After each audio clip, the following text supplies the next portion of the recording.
नमस्कार दोस्तों, स्वागत करते हैं आपका हमारे चैनल एग्जाम सभा में।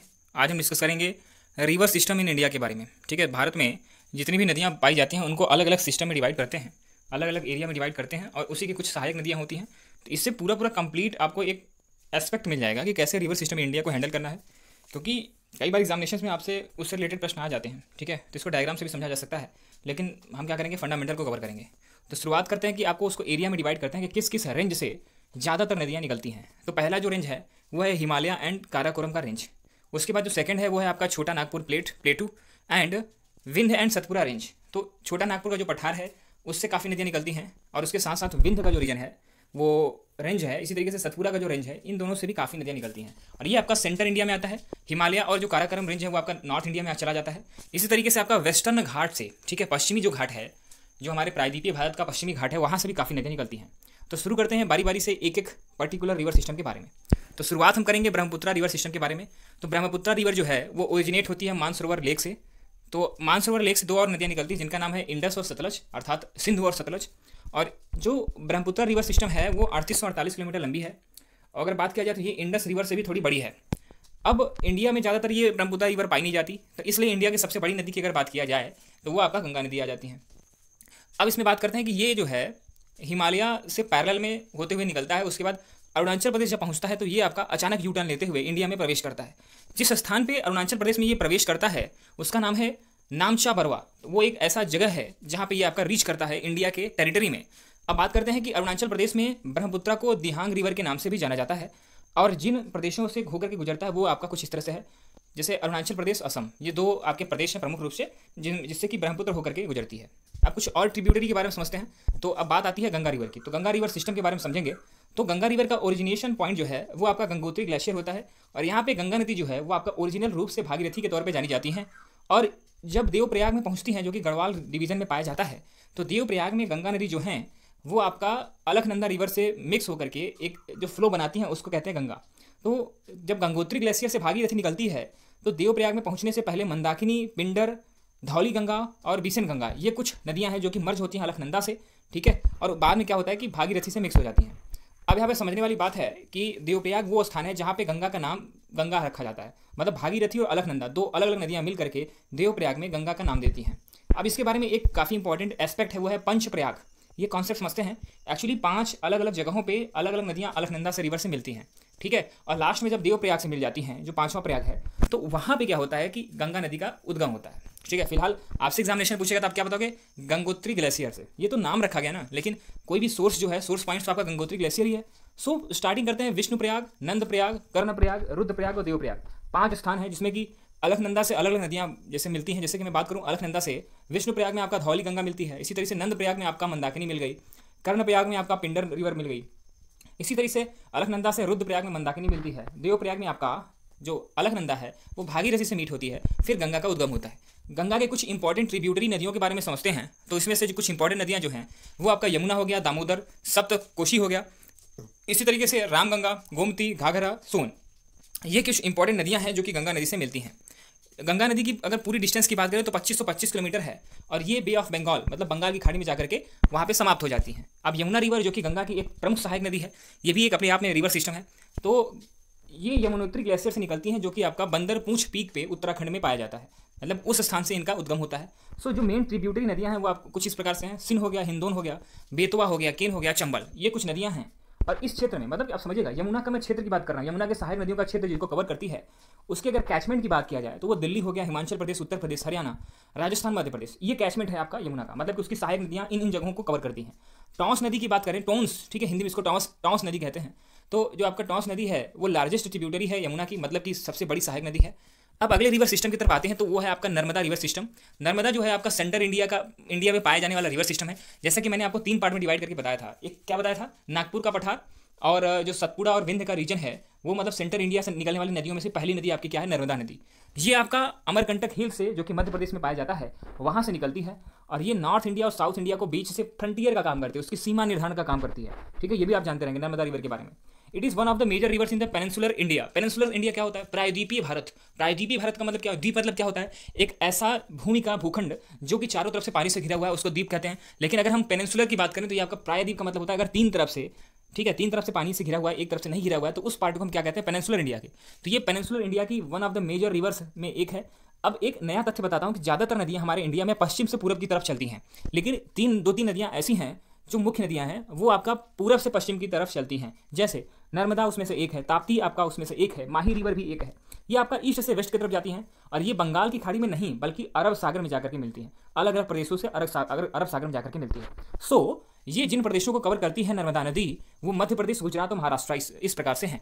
ये अरेबियन सी में जाती है, लेकिन कौन से डिस्ट्रिक्ट में, कौन से प्रदेश में जाती है, तो नर्मदा रिवर जो है वो गुजरात के भरूच डिस्ट्रिक्ट में अरब सागर में जाकर के मिल जाती है। अब अगले रिवर सिस्टम की बात करेंगे तो तापी रिवर सिस्टम है। तो तापी रिवर सिस्टम भी, जैसे कि मैंने नर्मदा की बात की, तो सेम वही हाल इनका भी है। ये भी सेंट्रल इंडिया की रिवर के रूप में जानी जाती हैं और it is one of the most important rivers of the peninsular India. ये भी प्रायद्वीपीय भारत की एक महत्वपूर्ण नदी में से एक है और ये भी ईस्ट से वेस्ट की तरफ ही बहती है। ये काफ़ी थोड़ा सा नॉन ट्रेडिशनल हो जाता है, ठीक है। तो कई बार एग्जामिनेशन में इन्हीं को पूछ लिया जाता है, जो यूनिक होते हैं उन्हीं को एग्जामिनेशन में पूछा जाता है। It originated in the eastern Satpura, ये सतपुरा के ईस्टर्न पार्ट से निकलती हैं, जो कि आपका साउथ मध्य प्रदेश स्टेट में पाया जाता है। एमपी के साउथर्न पार्ट में जो सतपुरा रीजन है वहाँ से इनका ओरिजिनेशन होता है, ठीक है। और ये वेस्ट डायरेक्शन की तरफ मूव करती हैं। इसमें क्या होता है कि जो ताप्ती नदी है, रिवर सिस्टम है, इसमें कई हिस्टोरिकल प्लेस आते हैं जो कि आपका रामायण महाभारत काल पुराने में आपने नाम सुना होगा। जैसे कि मध्य प्रदेश जो है वो निमार रीजन से भी होता हुआ, विदर्भ रीजन से होता हुआ, महाराष्ट्र के खानदेश आपने सुना होगा, ठीक है। इसका उल्लेख हम हमारे ऐतिहासिक पुराणों में मिलता है। इसी तरीके से दक्कन के प्लेटू से होते हुए, साउथ गुजरात से होते हुए या gulf of Cambay in Arabian sea में जाकर के मिल जाता है। ये जो रिवर बेसिन है तापी का, वो आपका मोस्टली ईस्टर्न और northern district of Maharashtra state के अंतर्गत पाया जाता है। ये जिन प्रदेशों को कवर करता है उसमें से सम इंपॉर्टेंट रिवर्स, ये प्रदेश जो हैं, मध्य प्रदेश हो गया, गुजरात हो गया, ज़्यादातर आपका इन्हीं हिस्सों से, इन्हीं डिस्ट्रिक्ट से होकर गुजरता है। अगले रिवर सिस्टम की बात करेंगे तो तापी रिवर सिस्टम में जो रिवर बेसिन है तो महाराष्ट्र में मैंने बता ही दिया। इसमें कुछ इंपॉर्टेंट ट्रिब्यूटरी भी पाई जाती है। जैसे तापी रिवर सिस्टम की वागुर रिवर हो गया, अनर रिवर हो गया, गिरना रिवर हो गया, पूर्णा रिवर हो गया, इसी तरीके से पंजारा रिवर हो गया, बोरी रिवर हो गया। ये कुछ सहायक नदियां हैं जो कि ताप्ती नदी की रिवर सिस्टम को मेंटेन करती हैं, कवर करती हैं। अब बात करते हैं गोदावरी रिवर सिस्टम के बारे में। तो गोदावरी रिवर सिस्टम जो है वो second longest course of India है और इसके ब्राउनिश वाटर इसकी खासियत है। So the river often refers to as the Dakshin, ठीक है, साउथ गंगा या वृद्ध या ओल्ड गंगा, ठीक है, इसको आप ध्यान रखेंगे। It is the seasonal river. Seasonal river मतलब क्या होता है, मौसमी नदी। मतलब कहने का मतलब है कि जब गर्मी आती है तो ये नदी काफ़ी पतली हो जाती है, कभी कभी नदी का पानी काफ़ी कम हो जाता है, लेकिन अगर मानसून की बात करें तो उस समय आपका उफान पे रहता है। इसकी जो सहायक नदी है, ठीक है, या फिर इसका उद्गम स्थान, गोदावरी का उद्गम स्थान देखें तो ये त्र्यंबकेश्वर जो कि नासिक स्थान पे है। नासिक आप महाराष्ट्र के अंतर्गत देखोगे, उसके टेरिटरी के अंतर्गत पाई जाती है। तो त्र्यंबकेश्वर जो है वहाँ से इनका उद्गम होता है। अब बात करते हैं कि जो नदी है वो किस रीजन में पड़ती है। ये साउथ सेंटर में पड़ती है। सेंटर तो है लेकिन कंप्लीटली सेंटर नहीं है, ये साउथ में है। तो साउथ सेंटर मिक्स इसको समझिएगा। जिन प्रदेशों को कवर करती है वो कुछ इस प्रकार से है, मध्य प्रदेश, तेलंगाना, आंध्र प्रदेश, उड़ीसा, उसके बाद ड्रेन कर जाती है बे ऑफ बंगाल में।